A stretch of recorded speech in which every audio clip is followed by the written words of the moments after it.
નમસ્કાર, આપ જોઈ રહ્યા છો જીએસટીવી ન્યૂઝ અને આપની સાથે હું છું ધ્વની. વિસાવદર અને કડી ગુજરાતની બે બેઠકો કે જેની પર પેટા ચૂંટણી યોજાવા જઈ રહી છે તેના વિશે વાત કરીશું. અત્યારે હાલ એક મહત્વપૂર્ણ સમાચાર. રાજ્યમાં વિધાનસભાની પેટા ચૂંટણીના બ્યુગલ વાગી ચૂક્યા છે.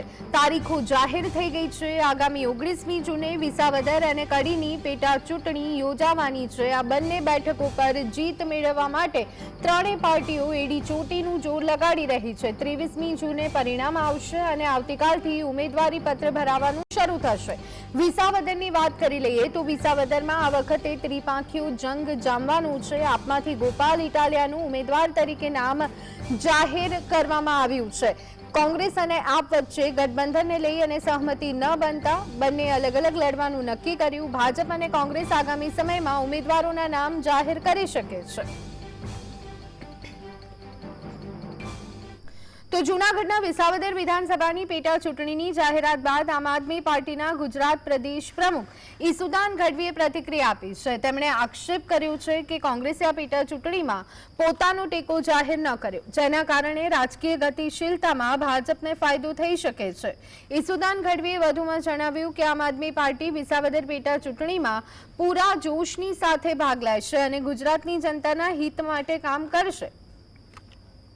આ જે ચૂંટણી છે ગુજરાતના ખેડૂતો લડવાના છે. આ ચૂંટણી આમ આદમી પાર્ટી કે માત્ર ગોપાલ ઇટાલિયા નહીં, પરંતુ આ ચૂંટણી ગુજરાતના 54 લાખ ખેડૂતો, મજૂરો, શ્રમિકોની ચૂંટણી છે.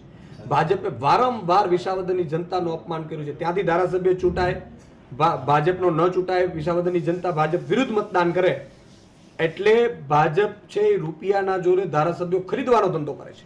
ત્યારે અમે આમ આદમી પાર્ટીએ પેલા સર્વે કરાવડાવ્યો કે ભાઈ હવે તમને તમારી શું ઈચ્છા છે? ત્યારે વિસાવદરની જનતા એવું કહેલું કે અમને મજબૂત લીડર આપો. આજે પણ અમે ભાજપને હરાવવા માટે તૈયાર છીએ. એટલે ગોપાલ ઇટાલિયાજી જેવા મજબૂત લીડર આપ્યા છે અમે. તો વિધાનસભાની પેટા ચૂંટણી જાહેર થઈ ગઈ છે. ગુજરાતની બે બેઠકો એટલે કે એક કડી વિધાનસભા અને એક વિસાવદર વિધાનસભા. આ બંને વિધાનસભાની ચૂંટણી જાહેર થઈ ગઈ છે. આગામી 26મી મેથી એટલે કે આવતીકાલથી ફોર્મ ભરવાની શરૂઆત થવાની છે. તો આ સાથે જ આગામી 19મી જૂને મતદાન યોજાવાનું છે. તો આ સાથે જ 23 જૂને મતગણતરી જે છે તે હાથ ધરાવવાની છે.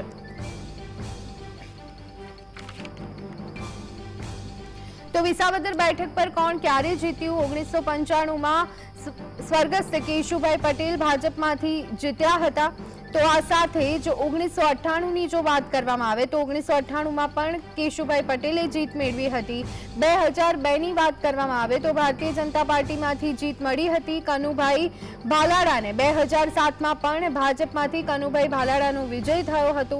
2012માં સ્વર્ગસ્થ કેશુભાઈ પટેલ જીપીપીમાંથી જીત્યા હતા.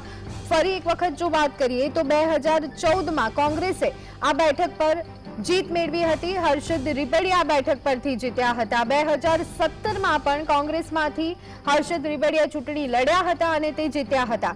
જ્યારે કે 2022ની વાત કરવામાં આવે તો કોંગ્રેસ અને ભાજપના ઉમેદવારને હરાવી અને 2022માં ભૂપત ભાયાણીએ આમ આદમી પાર્ટીમાંથી આ સીટ પર કબજો મેળવ્યો હતો, પરંતુ ત્યારબાદ થોડાક જ સમયમાં તેઓએ આ સીટ પરથી રાજીનામું આપી અને ભારતીય જનતા પાર્ટીમાં તેઓ જોડાયા હતા. આ સીટ પરથી જીતી અને ભાજપના કેશુભાઈ પટેલ પણ જીત્યા હતા.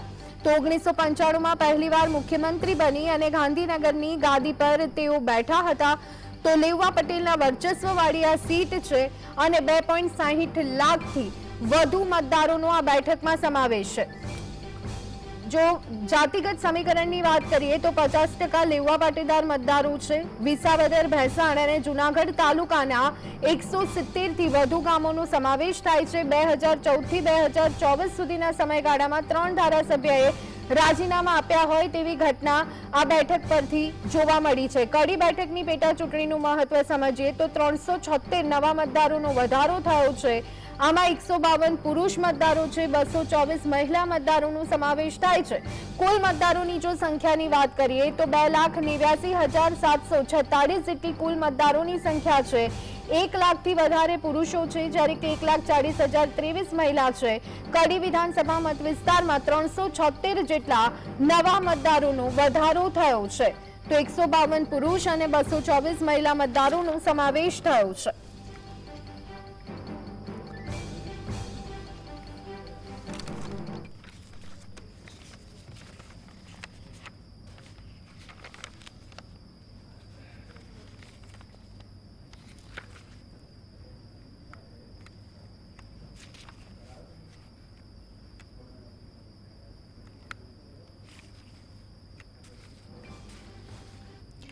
તો આખરે કડી અને વિસાવદર બેઠક કે જે છેલ્લા ઘણા સમયથી ચર્ચામાં જોવા મળી રહી છે. પૂર્વ ધારાસભ્ય કરસન સોલંકીનું નિધન થતા કડી બેઠક ખાલી પડી હતી, જ્યારે કે વિસાવદરની જો વાત કરવામાં આવે તો વિસાવદરમાં ભૂપત ભાયાણીએ રાજીનામું આગળ ધરી દીધું હતું અને ત્યારબાદ તેઓએ પક્ષ પલટો કરતા બેઠક ખાલી પડી હતી. પરંતુ આ બંને બેઠકો માટે તમામ પક્ષ દ્વારા એટલે કે ભારતીય જનતા પાર્ટી, કોંગ્રેસ અને આમ આદમી પાર્ટી તમામ દ્વારા ઈડી ચોટીનું જોર લગાડવામાં આવી રહ્યું છે.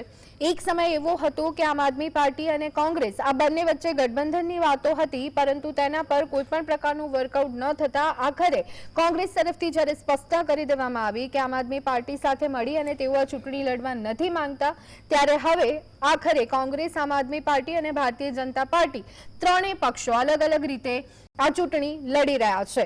પરંતુ માત્ર 2 બેઠક, પરંતુ અહીંયા ઘણા બધા સમીકરણો અસર કરી રહ્યા છે. ભારતીય જનતા પાર્ટી સતત આ બેઠક મેળવવા માટે પ્રયત્ન કરી રહી છે અને તેના જ માટે અત્યારે હાલ કહી શકાય કે કોંગ્રેસ દ્વારા ઈડી ચોટીનું જોર લગાડી દેવામાં આવ્યું છે. તો સાથે જ આમ આદમી પાર્ટી કે ચૂંટણીની જાહેરાત પણ નથી થઈ તે પહેલેથી એટલે કે ઘણા સમય પહેલાથી વિસાવદર બેઠક માટે વધુ ને વધુ પ્રયત્નશીલ આમ આદમી પાર્ટી જોવા મળી રહી છે. ગોપાલ ઇટાલિયા માટે ઘણા બધા મોટા આમ આદમી પાર્ટીના રાજકીય નેતાઓ પણ પ્રચાર કરતા જોવા મળી રહ્યા છે. ત્યારે આ બંને બેઠકના આખરે રાજકીય સમીકરણો શું છે, અહીંયા કયા ફેક્ટર જોવા મળી રહ્યા છે, કયા ઇક્વેશન બેસી રહ્યા છે, તે તમામ બાબતો સમજવાનો આપણે પ્રયત્ન કરીશું. અને આ ચર્ચા માટે આપણી સાથે જોડાયા છે મુકેશ ઓઝા અને જ્યોતિ અમીન કે જેઓ બંને પોલિટિકલ એનાલિસ્ટ છે. બંને મહેમાનોનું સ્વાગત છે. નમસ્કાર. મુકેશભાઈ, એક બેઠક પર ધારાસભ્યનું નિધન થતા ફરી એકવાર ચૂંટણી અને બીજી બેઠક પર પક્ષ પલટાના કારણે ચૂંટણી, કેવી રીતે જોઈ રહ્યા છો? બંને જે સીટ છે, આ બંને સીટ એક મુખ્યમંત્રી અને એક ઉપમુખ્યમંત્રી આપ્યા છે. આપણે કડીની વાત કરીએ તો સતત નીતિન પટેલનું સામ્રાજ્ય રહ્યું છે. તમે 1990, 1995, 1998, 2007 અને ત્યાં સુધી નીતિનભાઈ પટેલે આ કડી સીટ ઉપર પોતાનું સામ્રાજ્ય બનાવ્યું છે. પટેલ લોબી છે. ભાજપ માટે આ વખતે વધુ મહેનત કરવાની જરૂર છે, કારણ કે આની પાછળના ઘણા કારણ છે. ઇન્ડસ્ટ્રીયલ એરિયા અને તેલ મિલો એટલે ઓઇલ મિલરોનો જે સામ્રાજ્ય ધરાવતો વિસ્તાર કડી એટલે અમદાવાદને અડીને આવેલો અને મહેસાણા અને અમદાવાદની વચ્ચેનો જે વિસ્તાર છે કડી, અને ખાસ કરીને એમાં પટેલોની જે સંખ્યા છે એ ટોટલ 4 લાખ જેટલી આબાદી ધરાવતું કડી, અને એની અંદર 3 લાખ તો હિન્દુ જ છે અને બાકીના બધા તમામ જાતિ કરીએ તો 1 લાખ જેટલા લોકો બીજા અન્ય જાતિના જોવા મળે છે. પરંતુ નીતિન પટેલનો ગઢ ખરો, પરંતુ આ જ વર્ષની અંદર જેમ આજે 1 વર્ષની પુણ્યતિથિ તિથિ ઉજવાઈ રહી છે રાજકોટ હત્યાકાંડની, એ જ રીતે ખ્યાતિકાંડના પણ જે લોકો ભોગ બનેલા હતા એ જ આ વિસ્તારના હતા, કડી વિસ્તારના, અને ત્યાં પણ એક મોટો રોષ જોવા મળ્યો હતો.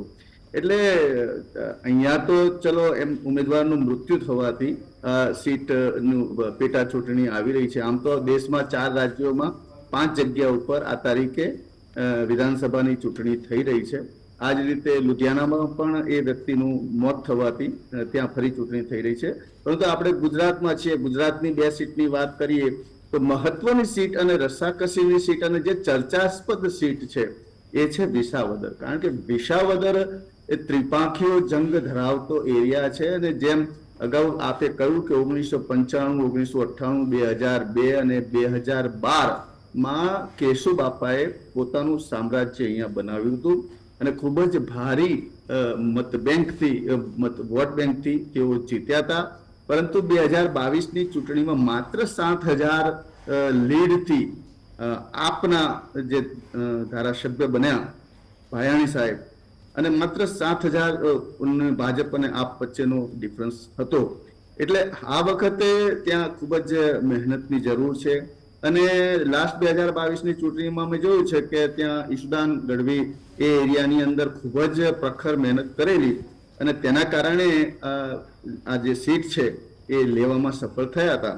પરંતુ અત્યારે આપની સ્થિતિ જે છે એ દિલ્હીમાં ક્યાં છે આપ કે પંજાબમાં કઈ રીતનું કામ કરી રહી છે અને ગુજરાતમાં એકમાત્ર સીટ કે જે હમણાં અગાઉ એમણે કહ્યું બી ખરું કે ગુજરાતના તમામ લોકોની આ સીટ છે, તો એક સીટથી એમનું વર્ચસ્વ કેવું રહેશે અને જો ખરી આપનું ગુજરાતની અંદર જો બીજ રોપાયેલું છે તો શું એ વટવૃક્ષ બની શકે છે?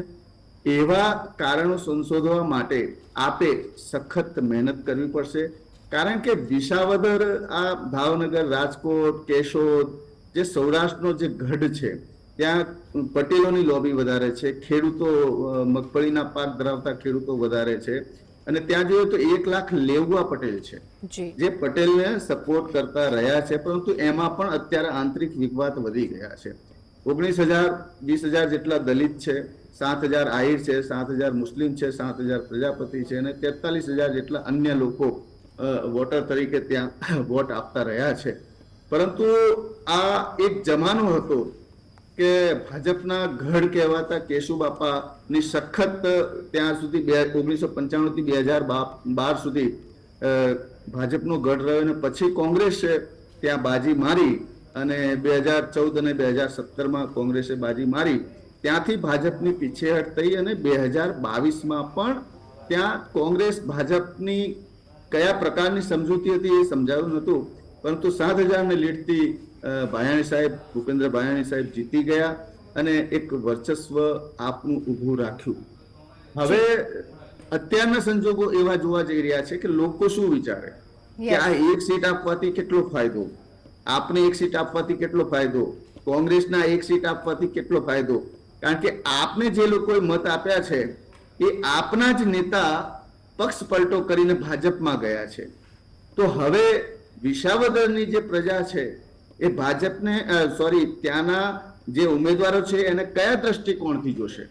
શું પક્ષ પલટો નહીં કરે એવા વચનો આપશે? અને ભાજપ તો આખા ગુજરાતની અંદર પોતાનું બહુમત સાબિત કર્યું છે.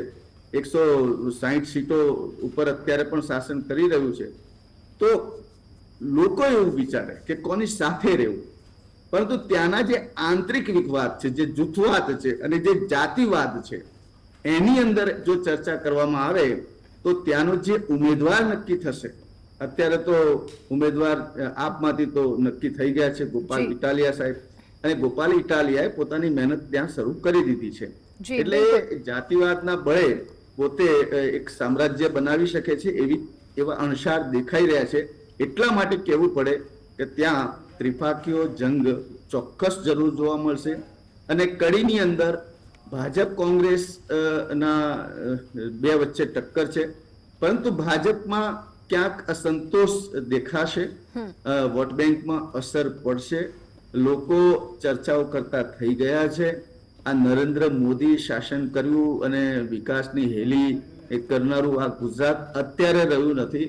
છેલ્લા આપણે ઘણા વર્ષોથી જોઈએ છીએ તો ગુજરાતની અંદર આતંક, સામ્રાજ્યવાદ, સોશિયલ ક્રાઇમ રેશિયો, દારૂ, ડ્રગ્સ, હત્યાકાંડ, મોરબીકાંડ, પુલકાંડ, જે આપણે ખ્યાતિકાંડ, આવી ઘણી બધી ઘટનાઓ સતત ગુજરાતની પ્રજાને ખૂબ જ નિરાશા અપાવી છે. જે સ્કેમ થઈ રહ્યા છે, જે સાયબર ક્રાઇમ થઈ રહ્યા છે, આ તમામ બાબતોને ધ્યાને લઈ અને આ વખતે જનતા મત આપવાની છે. આપણી સાથે જ્યોતિબેન પણ જોડાયેલા છે. જ્યોતિબેન, અલગ અલગ સમીકરણો આ ચૂંટણીમાં અસર કરતા જોવા મળશે, પરંતુ આખરે ઉમેદવાર કોણ તે એક સૌથી મોટો સવાલ ભારતીય જનતા પાર્ટી માટે જોવા મળી રહ્યો છે. વિસાવદર બેઠકની જો વાત કરીએ, આજે જ્યારે તારીખો જાહેર થઈ ત્યારે હર્ષદ રીબડિયા સાથે પણ અમારી વાત થઈ અને ભૂપત ભાયાણી સાથે પણ વાત થઈ, પરંતુ વાતમાં ક્યાંક લાગી રહ્યું હતું કે બંનેને આશાવાદ છે કે અમને પાર્ટી પસંદ કરશે. ત્યારે આખરે હવે ઉમેદવાર કોણ એક સૌથી મોટો સવાલ છે. શું કહેશો? આપણે આમાં હેલો, સંભળાય છે? જી, આપનો અવાજ આવી રહ્યો છે જ્યોતિબેન. હા, ઓકે, તો અત્યારે જે આ બે બેઠકોની વાત કરીએ તો કડીમાં અને વિસાવદરમાં એક સામ્યતા હું એ જોઈ રહી છું કે બંને જગ્યાએ પક્ષ કરતા વ્યક્તિઓનું એટલે ઉમેદવારોનું વર્ચસ્વ વધારે રહ્યું છે. કડીની પહેલા વાત કરીએ તો એ નીતિન પટેલનો ગઢ ગણાય છે, એટલે જ્યાં સુધી નીતિન પટેલ સક્રિય હતા ત્યાં સુધી સતત એ વિજેતા બન્યા છે. અને પછી હમણાં છેલ્લી ચૂંટણીથી જ્યારે એમને સાઇડ ટ્રેક કરી દેવામાં આવ્યા છે અને સાથે આ જે અત્યારે મહેસાણાના જે ગામોમાં દર્દીઓને લઈ જઈને બોગસ ઓપરેશન કરાયો, ખ્યાતિકાંડ થયો અને સાથે બીજી હોસ્પિટલો પણ ઇન્વોલ્વ હતી, ટૂંકમાં કમ્પાઉન્ડ થયા. એના માટે હજી વ્યાપક જે થવી જોઈએ તપાસ એ બધી હજી નથી થઈ. એના માટે અંદર હજુ પણ નારાજગી છે, એ બધાની પણ અસર પડશે અને નીતિનભાઈ પટેલને જે સાઇડ ટ્રેક કરેલા છે એટલે એની પણ અસર થશે.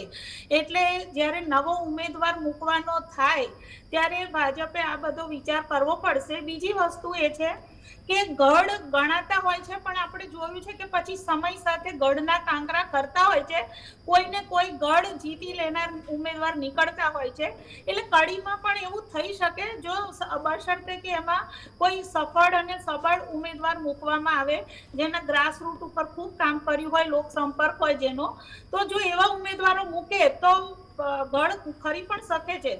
હવે વિસાવદરની જો વાત કરીએ તો ત્યાં પણ મારું એક ઓબ્ઝર્વેશન રહ્યું છે કે કેશુભાઈ પટેલ પહેલા બીજેપીમાં હતા અને સતત લગભગ 20 વર્ષ સુધી એ સીટ એમણે કબજે રાખી, પણ લગભગ 2 ચૂંટણીઓ પછી તો એ ભાજપમાંનો સાથ છોડીને 2002 પછી તેમણે પોતાની એક જુદી પાર્ટી સ્થાપી હતી અને છતાં પણ એ જીતતા હતા.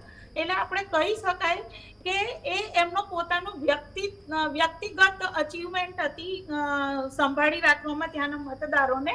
અને એ પછી આપણે જોયું કે જ્યારે કોંગ્રેસ પાસે ગઈ એ સીટ તો સતત 2 ટર્મ સુધી કનુ ભાલાળા પણ જીત્યા. એટલે હું માનું છું ત્યાં સુધી વિસાવદર છે એ પક્ષ કરતા ઉમેદવારને વધારે જુએ છે. અને જ્યારે ભૂપત ભાયાણી જ્યારે લો માર્જિનથી જીત્યા તો પછી હવે ઉમેદવાર કોને મૂકવો એ પ્રશ્ન જરૂર હશે, કારણ કે મને લાગે છે ત્યાં સુધી કોંગ્રેસ કદાચ રિપીટ કરે, કારણ કે ત્યાં જો ઉમેદવાર તરીકે હજુ પણ એમણે કામ ચાલુ રાખ્યું હોય, કનુભાઈ ભાલાડાએ લોકસંપર્ક જાળવી રાખ્યો હોય તો એમની જીતવાની શક્યતા છે. પણ સાથે ગોપાલભાઈ ઇટાલિયા પણ ખાસી મહેનત કરી રહ્યા છે અને હું જોતી હોઉં છું કે લગભગ બીજેપીને આપના ઉમેદવારો પગ અંદર ના જમાવે એમાં રસ વધારે હોય છે, એટલે જ એ લોકો અહીંયા આગળ કોંગ્રેસ અને આપનું ગઠબંધન બહુ થવા નથી દેતા. હમણાં મારા સાંભળવામાં એવું પણ આવ્યું કે આમ તો નતા લડવાના કોંગ્રેસ વાળા, પણ પછી દબાણ કરવામાં આવ્યું છે. આપણે સમજી શકીએ છીએ કે ચાણક્ય નીતિની અંતર્ગત કઈ જાતના દબાણ કરી શકાય છે. એટલે કારણ કે હમણાંનો બીજેપી થી ત્યાં નારાજગી તો છે જ ખેડૂતોના પ્રશ્ને અને વળતરોના પ્રશ્ને ખાસ કરીને. એટલે ખરેખર તો થવું એ જોઈતું હતું કે જ્યારથી 2014 થી બીજેપીએ ત્યાં સીટ ગુમાવી તો ખરેખર પોઝિટિવ કામ કરીને ત્યાં પોતાનો બેઝ ઉભો કરવો જોઈએ કે જેથી એક લોંગ ટર્મ તમને બેઠક મળે. કારણ કે તમે આવી રીતે ધારાસભ્યોનું ખરીદ વેચાણ કરો તો એ બહુ લાંબો ટાઈમ ના ચાલતું હોય, એક ટર્મ પૂરતું ચાલે. એટલે લાંબો બેઝ બનાવવો હોય તો કાયમ લોકોના કામ કરવા પડે તો એની જાતે ઓટોમેટિક બેઝ બનતો હોય છે અને પછી સીટો જીતાતી હોય છે. પણ હવે કમનસીબે આમાં પણ પેલા ઇન્સ્ટન્ટ ફૂડની જેમ હવે ઇન્સ્ટન્ટ રાજકારણ ને ઇન્સ્ટન્ટ સત્તા જેવું થઈ ગયું છે કે પૈસો ઘણો છે એટલે પછી હવે ખરીદ વેચાણ કરવામાં આવે છે, મહેનત કરવામાં નથી આવી રહી.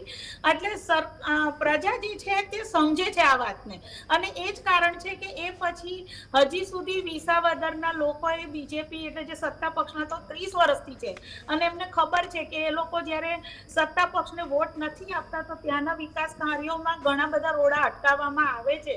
આ એક હકીકત છે. એટલે પછી અને છતાં પણ જો એ હજી પણ ઉમેદવારો સબળ હોય તો વિપક્ષને ચૂંટવા તૈયાર હોય તો પછી આ એક જાતનું હું લિટમસ ટેસ્ટ ગણું બીજેપી માટે કે હવે એ લોકોએ પછી એમની સ્ટ્રેટેજી બદલવી પડે. આ ખરીદ વેચાણ કરતા કામ કરવાને વધારે મહત્વ આપવું જોઈએ. જો એ સમજી જાય તો સારું. જી જી બિલકુલ. મુકેશભાઈ, અહીંયા હવે પેચીદો એક મામલો એ લાગી રહ્યો છે કે ઉમેદવાર કોણ, ત્યારે બીજેપી આ જે વસ્તુ છે એ કઈ રીતે હેન્ડલ કરશે?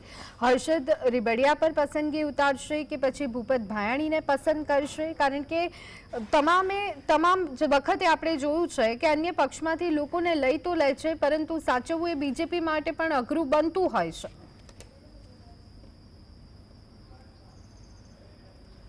મુકેશભાઈ, આપનો ઓડિયો અનમ્યુટ કરશો. હેલો, મારો ઓડિયો અવાજ આવે છે? બિલકુલ. હેલો, હાજી, આપનો અવાજ આવી રહ્યો છે મુકેશભાઈ, હાજી. જણાવો. આ બે જે ચૂંટણી જે છે એ 2027 પરિપ્રેક્ષમાં દેખાતું એક ચોક્કસ રાજકારણ છે. બીજું, આ ચૂંટણી અંદર ગુજરાતની તમામ સરકારી મશીનરી કામે લાગશે એમાં કોઈ શંકાને સ્થાન નહીં. હર્ષદ રાબડિયા કે ભૂપત ભાયાણી ભાજપમાં આવ્યા છે, એ વચન લઈને આવ્યા છે કે મને ફરી ભાજપમાંથી ત્યાં સીટ મળશે, તો પ્રજાને જવાબ આપવા માટે એક નીતિ પણ ખુલ્લી પડી શકે છે કે ભાજપમાં આવો તો તમને સીટ આપશું. તો લોકો હવે સમજદાર થઈ ચૂક્યા છે, એટલે એવી ભૂલ કદાચ ભાજપ નહીં કરે. એ કરવી હોત તો અર્જુન મોઢવાડિયા, આપણે ગાંધીનગર બાજુના નેતા, એ ઘણા બધું બાકી લાઈનમાં ઊભા છે.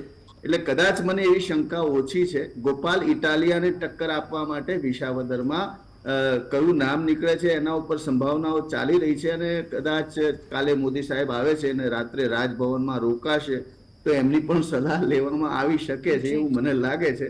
પરંતુ આ બે જગ્યા ઉપર ગુજરાતના તમામે તમામ MLA પોતાના સંખ્યાબળ, જાતિબળ, ગણિતને લઈ અને આ બે વિસ્તારોની અંદર ભરપૂર પ્રચાર પ્રસાર કરશે, અને ગત ચૂંટણી કરતા પણ આની અંદર 4 થી 5% વોટ શેર વધી શકે એમ છે. અને આ બે જગ્યાની ચૂંટણી ઉપર આખા દેશની અને ગુજરાતના લોકોની નજર રહેશે. ભાજપ માટે આ બે ચૂંટણી જીતે કે હારે એમને કોઈ ફરક પડવાનો નથી, પરંતુ જો આપ આ સીટ જીતે તો આપ માટે ખૂબ જ સરળ રસ્તો મોકળો બની શકે છે 2027માં જવા માટે. કોંગ્રેસ જે છે, કોંગ્રેસને પણ આ સીટ લડવી જોઈએ, કારણ કે હજુ હમણાં જે કોંગ્રેસનું જે અધિવેશન થયું છે એમાં મોટી ઘણી જે પાછળની રમાયેલી રાજનીતિને ઉઘાડ કર્યો છે. હવે એમાં કઈ રીતે કાર્યકરોને, બૂથ મેનેજમેન્ટને કાર્યક્ષમ બનાવવા માટેનું કદાચ આ એક એમની પ્રાથમિક પરીક્ષા, કદાચ મધ્યસ્થી પરીક્ષા કહી શકાય, તો એના ઉપર પણ કોંગ્રેસે પ્રયોગ કરવો જોઈએ.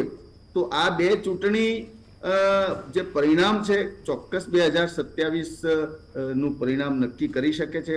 ભારતીય જનતા પાર્ટીના આપની વચ્ચે ભયંકર દુશ્મની છે, એ આપણે સૌ જોયા છે. સુરતની અંદર પણ જોયા છીએ. આજે દિલ્હીમાં પણ આપના નેતાઓ રાજીનામા આપી રહ્યા છે, ભાજપમાં જોડાઈ રહ્યા છે, બીજા પક્ષોમાં જોડાઈ રહ્યા છે.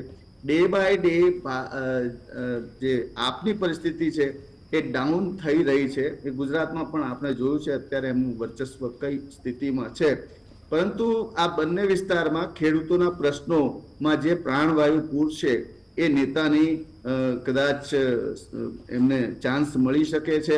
કેવા પ્રશ્નો લઈને પ્રજા પાસે જાય છે આ નેતાગણ, અને જે ગુજરાતની કામગીરી કયા પ્રકારની સંતોષાઈ છે, પાણીના પ્રશ્નો કેટલા દૂર થયા છે, પાક વીમા યોજના ઉપર કેટલા એમને ફાયદા થયા છે, આ બધા પ્રશ્નો, અને કોણ કેવી જે નેતા છે, ત્યાંનો જે MLA બને છે એનું વર્ચસ્વ કેટલું છે, પ્રજાની સાથે સીધો સંવાદ કેટલો છે, વિધાનસભાની અંદર તમે કેટલા પ્રશ્નો ઉઠાવ્યા છે, આ બધા પ્રશ્નો પ્રજાએ પૂછવા જોઈએ. પ્રજાએ પૂછવા જોઈએ. જે નેતા તમારા પ્રચાર પ્રસારમાં આવે છે એની પાસેથી તમે આંકડા માંગો. પ્રજાનો હક છે આંકડા માંગવાનો, અને ત્યાર પછી એમને વોટ આપવાનો હક છે. ગુજરાતની પ્રજા શાણું સમજી અને જે પ્રકારે મતદાન કરે છે, અને એક આખી દેશની રાજનીતિ નક્કી કરતું આ રાજ્ય છે ગુજરાત. એટલે ગુજરાતની ચૂંટણી હોય, ખૂબ શાંત વાતાવરણમાં છે આ બંને સીટો. તે ઉપર કોઈ એવો વિખવાદ નથી, કોઈ ધમાસાન થઈ શકે એવું ચિત્ર નથી. પરંતુ અહીંયા પ્રજા નક્કી કરતી હોય છે. ઈમાનદારીથી લોકો ચૂંટણી લડતા પણ હોય છે અને જનતા વોટ આપતી પણ હોય છે. એટલે હવે જે ટેકનોલોજીકલ આર્ટિફિશિયલ ઇન્ટેલિજન્સ દ્વારા જે રોડમેપ નક્કી થાય છે, જે પ્રજાનું મન નક્કી થાય છે, જે પ્રમાણે સોશિયલ મીડિયામાં જે પ્રચાર પ્રસાર થાય છે, એટલે હવે તો આ બે જ સીટ છે.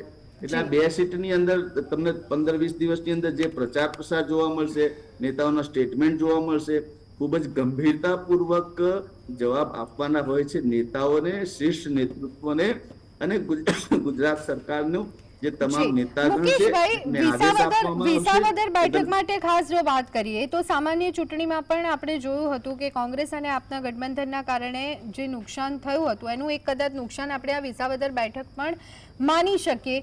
તો શું આ વખતે જે કોંગ્રેસ અને આપ સાથે નથી એ યોગ્ય ગણી શકાય કે પછી જો સાથે હોત તો કદાચ સારા પરિણામો માટેની આશા વધુ પ્રબળ બનતી જોવા મળી શકત? આમાં કારણ મુખ્યત્વે એ જણાય છે કે આપના ભાયાણી સાહેબે રાજીનામું આપીને ભાજપમાં જોડાયા છે, એટલે આપ માટેના જે પણ નકારાત્મક પરિબળો છે ઉઘાડ કરવાના છે, એ મહત્વની વાત છે. અને બીજું કે જે આપની વોટ બેંક હતી એ કોંગ્રેસની સ્પષ્ટ વોટ બેંક હતી, એટલે જો આપને જો નીકાળી દેવામાં આવે ત્યાંથી તો એનો ફાયદો કોંગ્રેસને થઈ શકે છે. પરંતુ કોંગ્રેસના છેલ્લા બે જે 5-5 વર્ષના શાસનકાળ હતા એમાં કોંગ્રેસનું શાસન રહેલું હતું, એટલે એ જે આખી વોટ બેંક હતી એ આપમાં જોડાય છે. હવે આ કોંગ્રેસ અને આપમાંથી ભાજપમાં આવવાના ચાન્સ માટે ચોક્કસ એક પરિબળ દેખાઈ રહ્યું છે. એના માટે ભારતીય જનતા પાર્ટીએ મહેનત કરવી પડશે, એક કેશુબાપાની થિયરીને પાછી વાળવી પડશે, ત્યાં પટેલ લોબીનું નેતૃત્વ પાછું આપવું પડશે. આવી બધી જે કારણો દેખાઈ રહ્યા છે એ ભારતીય જનતા પાર્ટી એના ઉપર કામ કરવું પડશે. અત્યારના સમયમાં તો મને ત્રણેય પાંખીઓ જંગ દેખાય છે. જંગ અત્યારે હાલ જોવા મળી રહ્યો છે અને તેના માટે ત્રણેય પક્ષો દ્વારા એડી ચોટીનું જોર લગાડવામાં આવી રહ્યું છે અને કયા સમીકરણો અહીંયા અસર કરી રહ્યા છે એ સમજવાનો આપણે પ્રયત્ન કર્યો. પક્ષ પલટો કર્યા પછી હવે આખરે જનતા કઈ પાર્ટી પર અને ખાસ જે રીતે જ્યોતિબેને કહ્યું કે ઉમેદવાર કોણ છે વધુ અસર કરે છે, ત્યારે કયા ઉમેદવાર પર પસંદગી ઉતારે છે એ જો મહત્વપૂર્ણ રહેવાનું છે. બંને મહેમાનો આપણી સાથે જોડાયા હતા, ખૂબ ખૂબ આભાર. તો દર્શક મિત્રો, આ બુલેટિનમાં અત્યારે બસ આટલું. વધુ અપડેટ માટે જોતા રહો GSTV ન્યૂઝ. નમસ્કાર.